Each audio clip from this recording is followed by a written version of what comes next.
tentu tadi ya, lingkungan atau sistem itu juga ngebentuk diri kita sebetulnya. Kalau lingkungannya mendukung, itu lingkungannya suportif, gitu ya, artinya potensi kesehatan mentalnya akan lebih tinggi. Bahwa kesehatan mental itu sama kayak kesehatan fisik. Dalam tahap yang ekstrim dia bisa menghilangkan nyawa seseorang. Itu yang perlu dipahami. Bayangin, kita kalau sakit pilek, sakit batuk, kita kan langsung minum obat ya, atau kita ke dokter. Kenapa kalau kita stres, kita diemin aja? Kenapa kita nggak ke dokter? Kenapa kita nggak ke psikolog? Kenapa kita nggak cerita? Halo Sobat Bisnis, kembali lagi di podcastnya Bisnis Indonesia bersama saya Jessica Gabriela. Jadi Sobat Bisnis, kali ini kita akan membahas isu yang dekat terutama dalam kehidupan Gen Z, yakni mengenai mental health, terutama di dalam lingkungan dunia kerja. Dan jika kita melihat dari riset, berdasarkan studi dari American Psychological Association, memang 91% Gen Z ini pernah mengalami gejala fisik atau emosional akibat stres, yang didorong oleh tekanan media sosial, ketidakpastian masa depan, dan juga isu global. Nah, di sisi lain Gen Z ini juga sering dibandingkan atau bahkan dibenturkan dengan generasi sebelumnya di dalam lingkungan dunia kerja. Misalnya mungkin dianggap kurang tangguh ataupun juga kurang optimal dalam bekerja dan juga lain-lainnya. Nah, kira-kira gimana sih caranya supaya Gen Z ini bisa memiliki mental yang sehat, apalagi terutama jika dia menghadapi kasus yang serupa, terutama jika dibandingkan dengan generasi sebelumnya. Dan untuk itu kita akan membahas lebih dalam bersama dengan psikolog Luh Ayu Chandra Utami.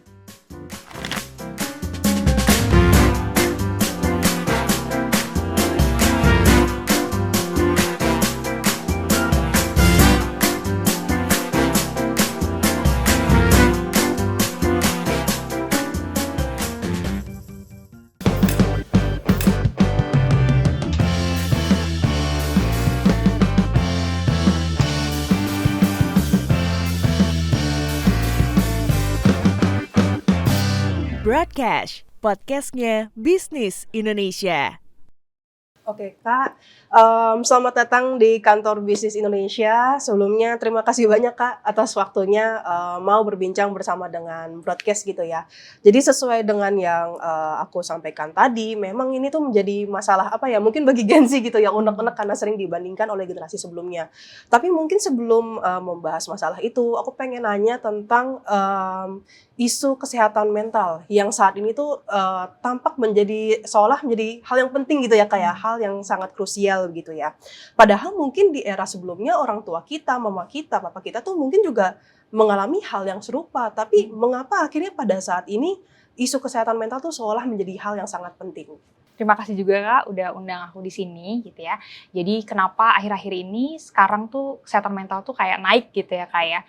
Sebetulnya kesehatan mental itu sama pentingnya sih Kak sama kesehatan fisik gitu ya. Dari dulu pun sebetulnya baiknya itu diperhatikan. Cuma memang perbedaannya kalau sekarang kan kita lebih punya kesadaran gitu ya terkait kesehatan mental. Juga sebenarnya kesehatan mental itu di era sekarang itu lebih banyak disosialisasikan melalui media sosial maupun bahkan sampai ke pendidikan juga ya gitu. Nah bedanya apa sih sama yang dulu gitu ya. Kalau dulu itu rasanya sebenarnya bagi refleksi juga sih Kak. Sama aku tuh pernah ngobrol sama orang tuaku gitu bahwa mereka tuh memang sedikit gitu ya dapat paparan terkait isu kesehatan mental itu sendiri gitu ya.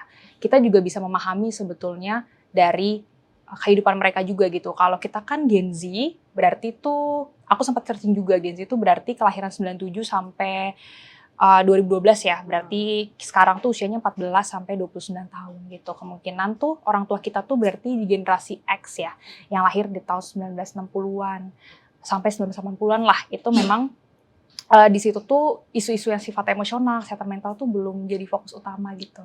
Di kehidupan mereka kan masih ada banyak gejolak politik ya Kak ya, juga itu lagi di fase mungkin pembangunan Indonesia juga gitu ya. Jadi aku sih memahaminya bahwa mereka jadi belum kesentuh tuh fokusnya. Mungkin lebih banyak fokus ke misalnya pemenuhan sifatnya yang stabilitas ekonomi gitu ya. Dan itu juga disampaikan juga sih sama, kebetulan karena aku Gen Z juga, orang tuaku juga sempat nyampein gitu bahwa orang tua di zamanku dulu gitu ya, mereka tuh fokusnya kayak memberikan yang terbaik misalnya untuk anaknya tuh berkaitan sama tadi ya pemenuhan ekonomi, terus fasilitas gitu, sehingga hal-hal yang sifat emosional maupun kesehatan mental tuh belum kesentuh gitu sih. Justru jadi karena memang ada pada saat itu fokusnya pemerintahan juga lagi sedang ada pembangunan, mungkin jadi akhirnya orang-orang untuk bisa speak up gitu ya tentang masalah mental itu tidak seramai seperti sekarang gitu ya. Oke Kak, nah kan kita membahas tadi masalah tentang mental health, terutama dalam pekerjaan. Maka secara nggak langsung sepertinya tuh stress management menjadi sebuah hal yang sangat krusial gitu ya. Tapi memang kita juga menyadari bahwa masalah gimana kita bisa kelola stres ini juga tidak pernah diajarkan di saat kita sekolah, ataupun bahkan orang tua kita pun juga sepertinya saat pendidikan dini juga banyak yang tidak diberikan seperti itu kan Kak. Nah, lantas bagaimana sih caranya Kak supaya kita tuh bisa mengetahui kalau kita tuh memiliki masalah mental, kurang lebih seperti itu? Ya, betul. Pertama-tama kita perlu memahami dulu sih bahwa orang tua kita nggak diajarkan gitu ya terkait kesehatan mental gitu. Bukan berarti kita menormalisasi bahwa kesehatan mental di saat itu nggak penting. Tetapi bagian dari kita menerima bahwa saat ini kita yang punya akses akan ilmu, terus pengetahuan gitu ya. Dan juga sekarang kan layanan kesehatan mental udah lebih banyak ya. Jadi kita punya pilihan untuk memulihkan diri kita gitu secara mandiri gitu, meskipun mungkin orang tua kita belum memproses atau mengakses itu. Nah, lalu pertanyaan selanjutnya berkaitan sama bagaimana cara mengenalinya ya. Gitu. Nah, sebenarnya sama kayak kesehatan fisik, kesehatan mental tuh kalau kita punya masalah kesehatan mental, itu mereka tuh memberikan alarmnya sendiri gitu Kak. Gitu. Biasanya klien itu suka datang ke ruang konseling itu misalnya dengan keluhan fisik gitu ya. Misalnya mereka ngerasa deg-degan, nggak bisa meregulasi emosinya gitu, atau mereka ngerasa misalnya kayak keluhannya tuh GERD, terus udah ke dokter gitu, tapi ternyata kondisi vitalnya bagus gitu, dan dirujuk misalnya ke psikolog klinis. Artinya tuh ada kemungkinan sumbernya dari stres gitu kan. Nah itu kan tubuh kita kayak ngasih alarm ya bahwa ada sesuatu yang perlu diproses nih. Dan itu berkaitan sama stres dan stres manajemen itu tadi, dan juga pengelolaan dari kesehatan mental kita. Nah biasanya dari situ sih Kak. Jadi justru memang datangnya dari fisik juga gitu ya. Berarti dampaknya kayak misalkan kita tiba-tiba jantung kenapa deg-degan banget gitu ya. Terus habis itu juga apa tuh mungkin yang Kakak bilang GERD gitu. Tapi kan mungkin biasanya orang-orang itu kan sudah mengetahui itu kalau posisinya dia sudah lama mengalami gitu ya. Betul. Nah, kira-kira mungkin sebagai kita nih sebagai orang awam, bagaimana sih caranya supaya kita tuh tahu ciri awal kalau kita memiliki gejala masalah kesehatan mental kita itu terganggu gitu. Oke, iya. Buat mengetahui ini tentu tadi yang aku bilang ya, ada alarmnya gitu. Ini tujuannya bukan untuk self diagnosis ya Kak ya, tapi betul. Untuk kita lebih aware sama kondisi kita gitu. Kalau aku biasanya ngajak klienku untuk observasi 4 hal gitu. Mungkin yang paling terlihat itu biasanya kita mulai ngerasain ada perubahan di keberfungsian kita sehari-hari. Misalnya kita mulai nggak fokus, mulai sulit konsentrasi, mulai sulit tidur. Terus misalnya kita mulai juga nggak bersemangat, atau ada kegiatan yang sebelumnya kita sukain, atau rutin yang kita lakukan tuh mulai kita nggak mau ngelakuin lagi. Nah itu dari segi keberfungsiannya. Nah, selanjutnya kita bisa ngeliat juga observasi dari perasaan kita atau emosi ya gitu. Biasanya sih ada, kalau kita mulai mengalami masalah kesehatan mental, biasanya ada emosi negatif yang intens gitu. Misalnya sedihnya intens atau marahnya intens, dan kita sulit regulasinya gitu. Selanjutnya kita bisa juga ngelihat dari reaksi fisik yang tadi aku bilang ya. Misalnya kita mulai ngerasain deg-degan, kita sulit ngelolanya, atau misalnya tadi ya jadi ke pencernaan, jadi GERD gitu. Dan yang terakhir nih, mungkin ini kalau udah di tingkat yang lebih dalam lagi, kita bisa observasi dari pikiran kita juga gitu. Kadang beberapa ada klien yang misalnya ngerasa aku nggak pengen bangun di pagi harinya, aku pengen hilang, aku ngerasa nggak mau lanjutin hidup lagi. Nah itu bisa dari keempat hal itu, kalau kita bisa menangkap atau aware ya, itu tanda-tanda bahwa kita sebetulnya butuh bantuan sih Kak. Oh gitu. Dan itu kalau misalkan terjadi berulang, justru itu artinya kita mungkin lebih butuh datang ke misalnya kayak Kakak gitu ya, psikolog yang lebih ahli kayak gitu. Berarti memang seperti tadi ya, digabungin dari 4 hal tadi, baik itu dari secara fisik dan juga keinginan-keinginan tadi yang kayaknya pengen terisolasi gitu ya Kak. Pengen nggak mau inilah kamsap atau lain-lainnya. Nah terus Kak, itu kan mungkin sebagai kalau misalkan kita yang merasakan gitu ya, Tapi kalau misalkan kita sebagai teman dekat, kurang lebih seperti itu, apa sih kira-kira hal yang bisa kita lakukan buat teman kita yang mungkin mulai merasakan hal yang serupa gitu, kayak mungkin kayak misalnya ke kakaknya atau ke aku kayak, wah Jess ini aku ngerasa kayak gini-gini. Nah, terus sebagai teman dekat, apa sih yang mungkin bisa kita lakukan? Oke, ini bagus nih ya. Kita kan perlu peduli juga ya sama keadaan gak cuma diri kita, tapi ke sekitar kita gitu. Nah, sebenarnya cara yang paling sederhananya adalah kita jadi ruang aman dulu sih Kak. Gitu. Artinya kita hadir aja sebetulnya cukup. Hadir, mendengarkan, tidak menghakimi gitu ya. Kadang tuh yang jadi sulit itu, apalagi kalau misalnya teman orang terdekat kita tuh kayak pengen ngerasa kayak punya tanggung jawab gitu untuk memberi solusi. Padahal sebetulnya hati-hati kadang sebenarnya orang yang punya mungkin isu atau masalah mental mereka ingin didengerin aja atau ingin kita hadir gitu. Justru kalau kita memberikan solusi tanpa kita melihat keadaannya seperti apa atau kurang tepat tuh malah justru jadinya insensitif gitu. Nah, itu mungkin yang pertama gitu. Tapi kita juga perlu ngelihat sih Kak kapasitas kita gitu. Kita bisa nggak? Kita lagi di kondisi yang aman nggak gitu. Kalau nggak ya itu berarti kita bisa pakai opsi yang kedua gitu. Misalnya opsi yang kedua adalah kita perlu mampu untuk menghubungkan teman kita ini dengan bantuan profesional gitu, bantuan profesional kesehatan mental gitu ya. Jadi kita perlu punya pengetahuan juga ya atau referensi, misalnya kalau punya mungkin ngerasa udah mulai stres itu kan berarti misalnya dia perlu didukung untuk mendatangi misalnya psikolog atau ke psikiater gitu ya, tergantung mana yang tersedia duluan atau kebutuhan gitu ya. Pun kalau misalnya kita punya kapasitas lebih, kita juga bisa nemenin gitu, karena kadang orang tuh suka takut sih untuk datang gitu ya, atau mungkin malu atau ada stigma gitu ya Kak. Berarti sebenarnya kalau misalkan mungkin kan ada beberapa tipe teman juga kan, mungkin ada yang pertama kayak dia memang udah langsung otomatis tahu kalau ini dia butuh didengar doang, tapi mungkin ada teman juga yang dia justru langsung ngasih solusi. Justru sebenarnya kalau misalkan memang teman kita anggap mengalami masalah gangguan mental, justru memang lebih baik kita mendengarkan dulu ya Kak berarti ya. Betul. Oh oke. Iya. Tapi kalau misalkan kita dengar juga, kita harus juga mastiin kitanya sendiri juga stabil ya ibaratnya. Betul. Kayak gitu ya. Oke Kak. Nah terus sekarang kita mulai masuk tentang masalah Gen Z di lingkungan kerja nih Kak. Sesuai yang aku bilang tadi tuh, Gen Z kan mungkin sering banget entah itu candaan atau apa. Kadang aku juga sering ngeliat gitu ya di media sosial kalau misalnya, waduh Gen Z nih kalau kerja kayaknya nggak kayak generasi sebelumnya dan lain-lainnya. Nah kalau misalkan kita nih Kak sebagai Gen Z, gimana sih cara kita memposisikan kita gitu untuk menghadapi mungkin candaan itu ataupun juga stigma-stigma begitu kali ya dari generasi-generasi sebelumnya gitu. Iya, kan kalau sekarang berarti kan Gen Z itu udah mulai banyak ya udah di mulai tempat kerja gitu ya Kak kerja. ya. Iya udah mulai masuk dunia kerja. Jadi memang kadang tuh perbedaan atau perbandingan gitu ya atau mungkin konflik itu tuh karena ada gap sih Kak aku ngelihatnya. Misalnya gap antara pengetahuan atau pemahaman ya. Artinya kayak misalnya kalau aku sih mikirnya gini, antara generasi Gen Z dengan generasi yang sebelumnya itu kan tentu hidup di sistem yang berbeda gitu ya, pola asuh yang beda juga, atau bahkan pola didik yang berbeda juga gitu. Tentunya outputnya bisa jadi beda juga gitu.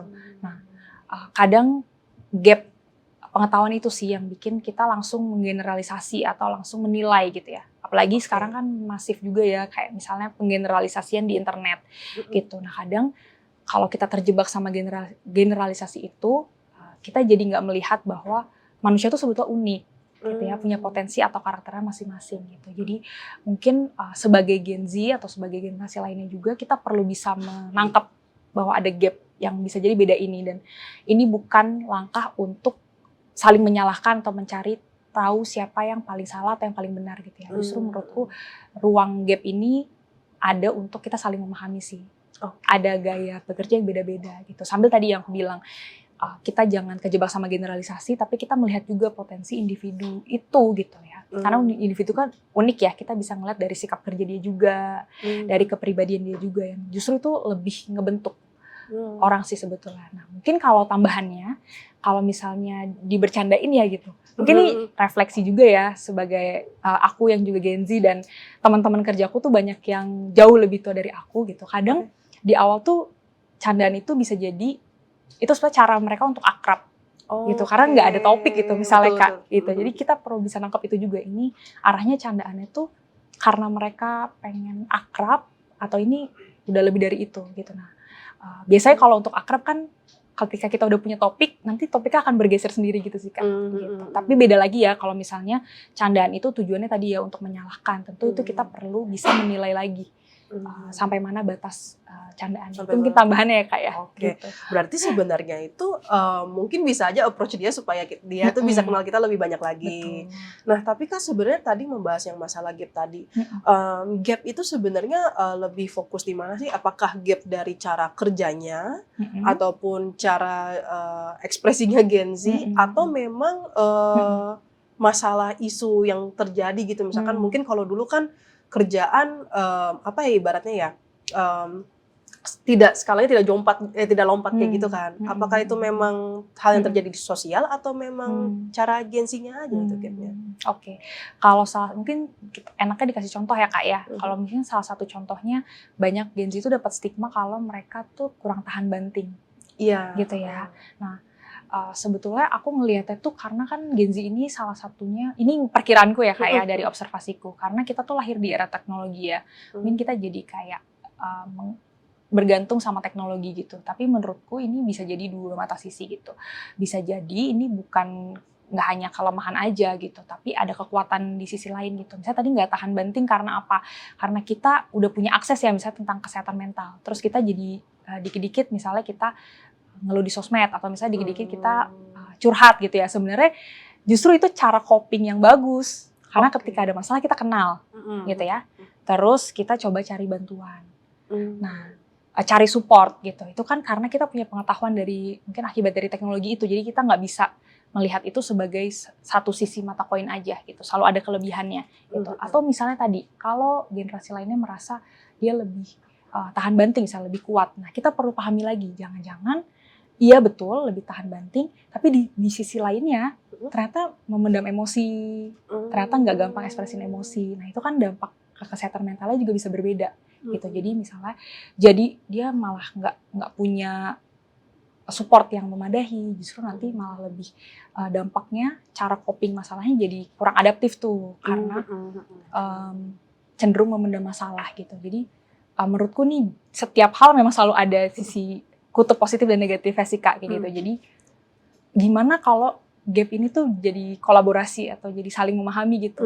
Misalnya di sisi lain yang satunya belajar juga untuk misalnya tadi ini aku kaitin ke kesehatan mental ya Kak, mungkin belajar untuk lebih mengekspresikan emosi, sedangkan yang Gen Z tadi ya belajar bagaimana cara menyelesaikan masalah misalnya gitu dengan cara yang lebih adaptif. Jadi menurutku kayak kolaborasi jalan tengah bisa sih. Kolaborasi lewat jalan tengah itu bisa ya Kak. Saling memahami. Nah, berarti apakah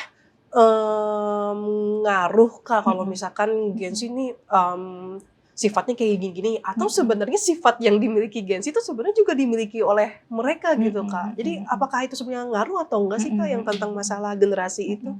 Betul.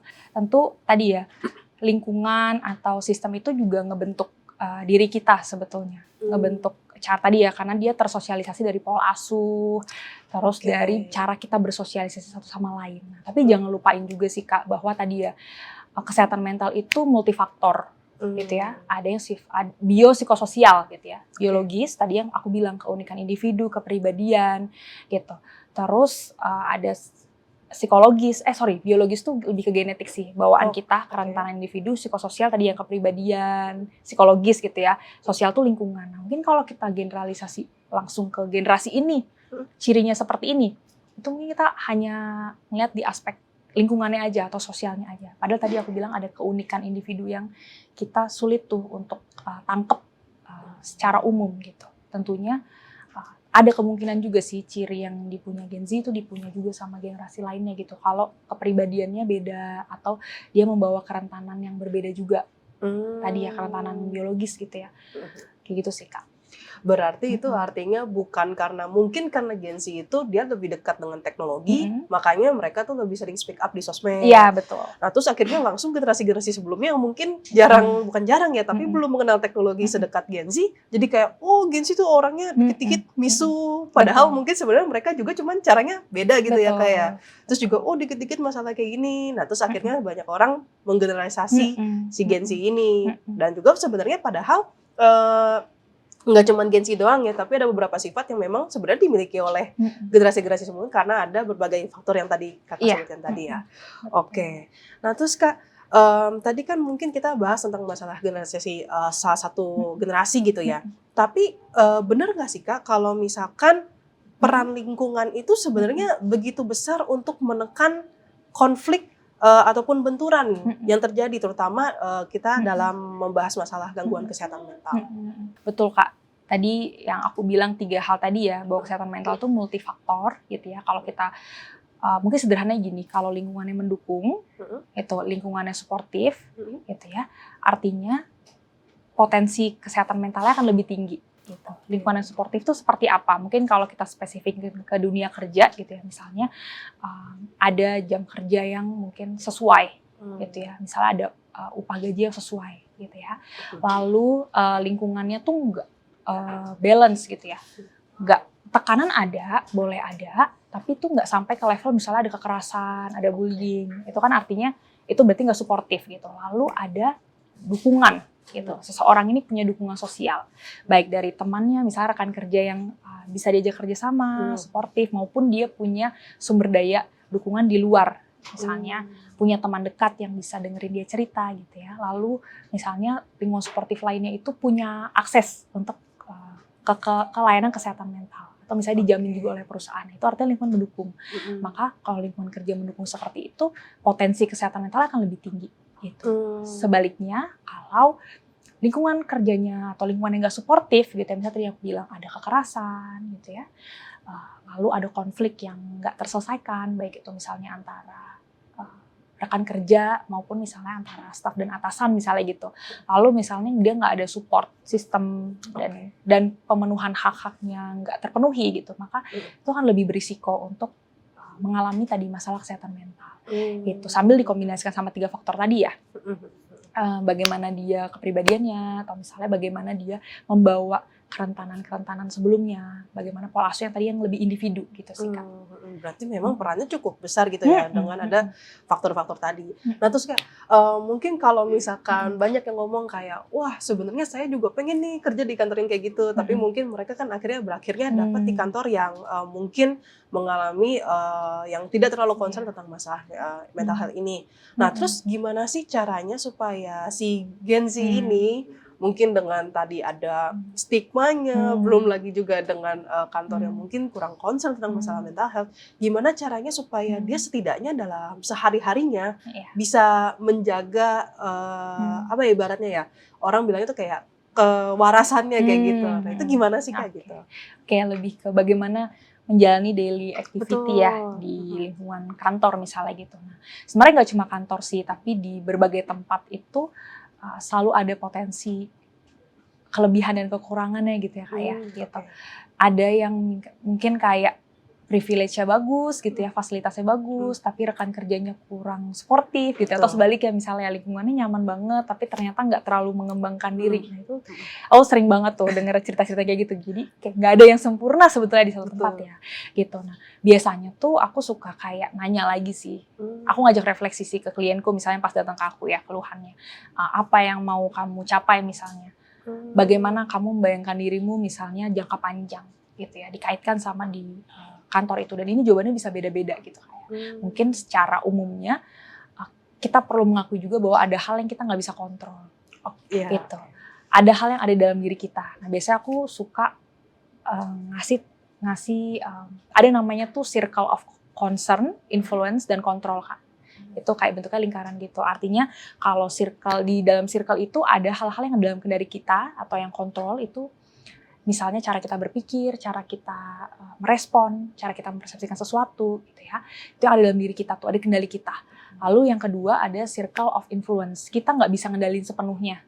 Misalnya pandangan orang lain, persepsi orang lain, perilaku orang lain ke kita gitu. Kita nggak bisa ngubah orang ya Kak ya. Dan ada yang satu yang udah sangat di luar diri kita banget, namanya circle of influence. Itu yang kayak berkaitan misalnya sama sistem politik gitu ya, cuaca, kondisi alam gitu. Nah, kalau kita fokusnya tuh ke dua hal yang tadi yang nggak bisa kita kendalikan, kita jadi itu pusing sendiri gitu misalnya tadi ya.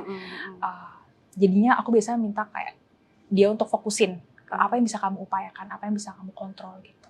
Nah itu bisa disesuaikan tuh sama masing-masing dia gitu ya. Misalnya apakah menoleransi misalnya mungkin teman kerjanya nggak enak, tapi ada hal yang bisa aku upayakan misalnya tadi menjaga batasan atau misalnya ya udah aku fokus aja misalnya kerja untuk ngembangin diri kayak gitu. Nah itu kalau difokusin ke yang circle of control tadi itu ya, itu biasanya yang penting tuh pertama. Nah yang kedua juga kita perlu tadi ya punya support system gitu ya. Kalau bisa lebih dari satu sih, nggak cuma temen, mungkin kayak sistem lainnya gitu ya, keluarga ataupun misalnya pasangan gitu ya. Lalu juga kita Gen Z juga perlu misalnya kayak nggak hanya Gen Z sih, ini umum gitu. Bisa juga kita perlu self care secara mandiri gitu. Aware kalau udah mulai ngerasa stres dan butuh bantuan, berarti artinya perlu self care gitu. Dan itu rutin gitu. Misalnya ngelakuin hobi, hal yang disukain, pengembangan diri gitu ya. Kalau misalnya semua hal itu udah dilakuin tapi sulit, artinya butuh bantuan yang lebih lagi gitu. Misalnya mulai ke profesional gitu. Dan ke profesional, konseling, cerita itu juga bagian dari self care sebetulnya. Mungkin tips itu kali ya Kak ya. Oke, berarti memang balik lagi tergantung ke goal masing-masing gitu ya. Nah, kalau misalkan anggap nih kita sebagai Gen Z, ada satu masalah yang mungkin kita lakukan gitu ya secara tidak sengaja. Nah, terus itu tiba-tiba menjadi sebuah pemicu konflik yang lebih besar lagi. Nah, terus gimana sih kira-kira kita itu cara mengatasinya? Oke, jadi ada konflik yang makin besar gitu ya Kak ya. Biasanya kita perlu aware dulu sih. Apa hal yang menjadi isu gitu ya. Termasuk ini agak aku reflect lagi ke awal ya, bahwa kita perlu aware sama 4 hal tadi ya. Apa yang kita rasain, apa yang kita pikirkan, bagaimana reaksi di tubuh kita, dan apa perilaku kita. Nah ini bisa diotak-atik di bagian itu. Kalau kita udah aware, kita bisa tahu misalnya sumber akar masalah dari mana, kita bisa otak-atik tadi. Apakah kita perlu mengelola cara berpikir kita, atau kita misalnya memodifikasi perilaku kita untuk beradaptasi gitu ya. Nah yang jadi penting juga adalah tadi, aku kaitin lagi ke yang circle of control, influence, dan concern tadi ya. Gitu. Itu bisa dianalisis dari situ. Ini sesuatu yang bisa kita ubah atau enggak. Gitu. Kalau ternyata situasinya sulit kita ubah, artinya kita cari hal lain yang bisa kita upayakan. Nah ini bisa case by case nih. Itu tergantung. Biasanya gitu sih Kak. Berarti balik lagi seperti yang tadi, kita mungkin bisa mengupayakan dari apa tujuan kita, dan juga apa sih kira-kira yang dari apa yang bisa kita kontrol, terus kita upayakan gitu ya Kak, supaya bisa ibaratnya mentolerir kurang lebih seperti itu. Oke Kak, sama mungkin sebagai pertanyaan penutup gitu ya. Boleh Kak. Terkadang itu kan memang kalau kita lihat banyak orang tuh yang mungkin menganggap masalah kesehatan mental itu adalah sesuatu yang dibesar-besarkan. Wah ini lebay banget deh masalah mental, kurang lebih kayak gitu. Nah terus padahal itu kan sebenarnya penting ya bagi kita juga. Nah gimana sih caranya supaya kita bisa mengedukasi lingkungan kita supaya mereka tuh tahu kalau misalkan hal ini tuh menjadi sebuah hal yang cukup penting dan krusial gitu Pak. Iya. Aku ngeliatnya banyak sih yang berpikir demikian ya, bahwa aku dikit-dikit nangis gitu, dikit-dikit cerita gitu, dikit-dikit curhat gitu. Nah ini kita nggak bisa pungkiri bahwa ini tuh kesehatan mental tuh masih ada stigmanya gitu ya. Nah, mungkin sebagai gambarannya adalah masalah kesehatan mental gitu ya dalam tingkatan yang ekstrim misalnya, atau situasi krisis. Biasanya tuh kalau krisis tuh ada indikasi bunuh diri, dan ada kekerasan atau kondisi gaduh gelisah misalnya, itu buat yang psikotik gitu ya misalnya. Nah, ketiga hal ini sebetulnya dalam tingkatan yang ekstrim itu bisa menghilangkan nyawa seseorang. Sehingga kita bisa melihat urgensinya dari situ, bahwa kesehatan mental itu sama kayak kesehatan fisik. Dalam tahap yang ekstrim dia bisa menghilangkan nyawa seseorang. Itu yang perlu dipahami gitu ya. Selanjutnya biasanya aku ngedukasi gitu ya sebagai psikolog klinis, baik itu misalnya di sesi konseling maupun misalnya di psikoedukasi, aku tuh selalu ngajak refleksi sih Kak. Gitu. Misalnya aku tanya gitu, menurut kamu atau menurut Bapak Ibu, gitu, mungkin nggak kita sepanjang hidup nggak punya masalah sama sekali? Nggak mungkin. Nah, betul, jawabannya kan nggak mungkin. Gitu. Bayangin, kita kalau sakit pilek, sakit batuk, kita kan langsung minum obat ya, atau kita ke dokter. Betul. Kenapa kalau kita stres, kita diemin aja? Kenapa kita nggak ke dokter? Kenapa kita nggak ke psikolog? Kenapa kita nggak cerita? Gitu kan? Nah, sama halnya kayak kesehatan fisik. Kalau misalnya kita stres, kita punya masalah dan itu didiemin gitu aja, dibiarin numpuk, kan lama-lama menggunung ya.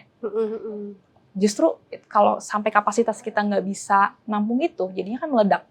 Iya betul. Mungkin bahasa metafora meledak itu jadi gangguan kesehatan mental, misalnya gitu. Nah, ini berkaitan juga ada si teoritis gitu ya, bahwa kesehatan mental itu kontinum, Kak. Oke. Ada kontinum yang sakit mental atau gangguan mental, gangguan jiwa gitu ya, dan ada kontinum sehat jiwa atau sehat mental. Nah, tadi yang aku bilang, kalau kita stres, misalnya kita di tengah nih, kita cenderung ke arah yang masalah kesehatan mental atau gangguan jiwa gitu ya. Kalau dibiarin numpuk terus kan kita geraknya ke sini ya. Ya, makin di situ. Padahal dengan cerita, punya dukungan sosial yang positif gitu ya, ini bisa bantu untuk ke arah kesehatan mental. Kalau kita berobat, kita konseling ke arah sehat mental gitu. Dan sama kayak kesehatan fisik, kesehatan mental itu bisa bergerak ke arah yang gangguan mental atau sehat mental. Jadi memang cara yang bisa kita lakukan adalah kita merawat supaya masalah-masalah atau stres kita itu nggak berkembang ke gangguan. Tapi kita uraikan, kita cari jalan keluarnya gitu ya, melalui tadi ya konseling gitu ya, terapi. Terapi bisa psikoterapi atau terapi obat gitu ya, tergantung kebutuhan. Nah, itu supaya kita bergerak ke kontinum yang sehat mental. Artinya memang perlu dirawat, bukan untuk diabaikan gitu ya, bukan untuk ditolak gitu ya, tapi diakui, diproses dan dirawat gitu sih Kak. Berarti memang perlu ditekankan ya kalau misalkan masalah mental itu sebenarnya juga sama dengan kekerasan fisik gitu ya, bahwa itu bisa menghilangkan nyawa seseorang. Apalagi kalau misalkan dia mungkin mencapai peaknya gitu ya dan nggak bisa ditahan, justru itu yang seharusnya kita bisa hindari gitu ya, supaya kita sendiri pun juga bisa memanage, terus kita sebagai orang lain pun juga harus bisa mempedulikan hal itu gitu ya. Kurang lebih seperti itu. Betul. Oke, baik Kak, terima kasih banyak atas kesempatannya. Ini lumayan cukup menarik juga ya, soal sharing-sharing. Mungkin buat sobat bisnis juga yang sebagai Gen Z yang mungkin mengalami hal serupa, boleh nih dicoba tips dari kakaknya, bisa dilakukan atau di-apply dalam pekerjaan sehari-hari. Terima kasih Kak, dan sobat bisnis terima kasih juga telah menonton hingga akhir. Jangan lupa untuk selalu follow sosial media dari Business Indonesia Group, terutama broadcast, untuk menonton episode-episode menarik berikutnya. Bye-bye.